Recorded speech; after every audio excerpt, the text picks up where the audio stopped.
لامپ رشته‌ای اختراع مهمی برای بشر بود، اما تصور کن کسی برای پیشرفت اون تلاشی نمی‌کرد. لامپ‌های LED، نورهای رنگی و تمام صفحه‌های نمایشگر که امروز میشناسیم، هیچ کدوم به وجود نمی‌اومدن. پیشرفت دقیقاً همون چیزیه که ما رو به حرکت واداشت. هدفی که ما توی ایرومکس به دنبال اون تلاش کردیم تا از یه سیستم خیلی ساده که سالها از اون استفاده میشد محصولی بسازیم تا زندگی رو آرامش بخش‌تر کنه.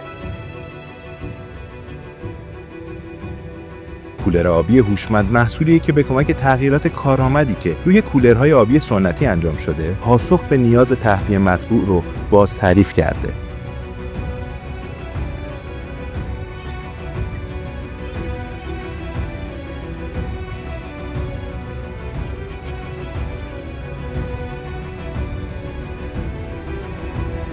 پیشرفت اتفاق نمیفته مگر با نوآوری.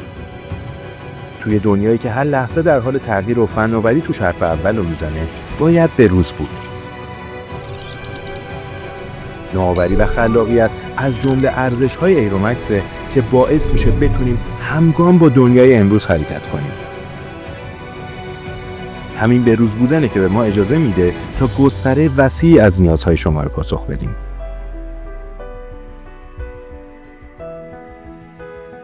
دقت نتیجه استفاده ما از علم مهندسیه.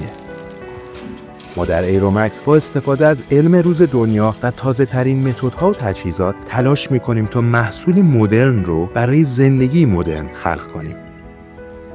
ظرفیت تولید بالا و تجهیزات پیشرفته این امکان رو به ما داده تا با اطمینان بگیم که نیازهای بازار رو با محصولی با کیفیت پاسخ دادیم.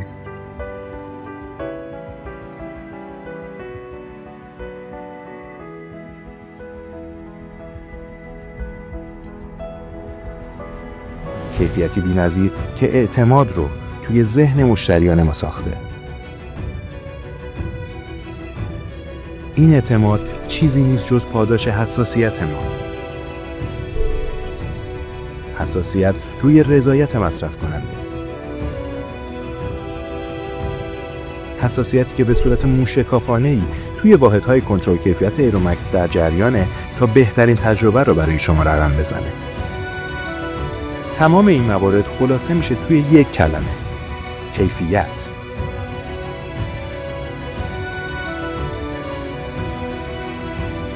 اما کیفیت برای ما فقط یک کلمه نیست.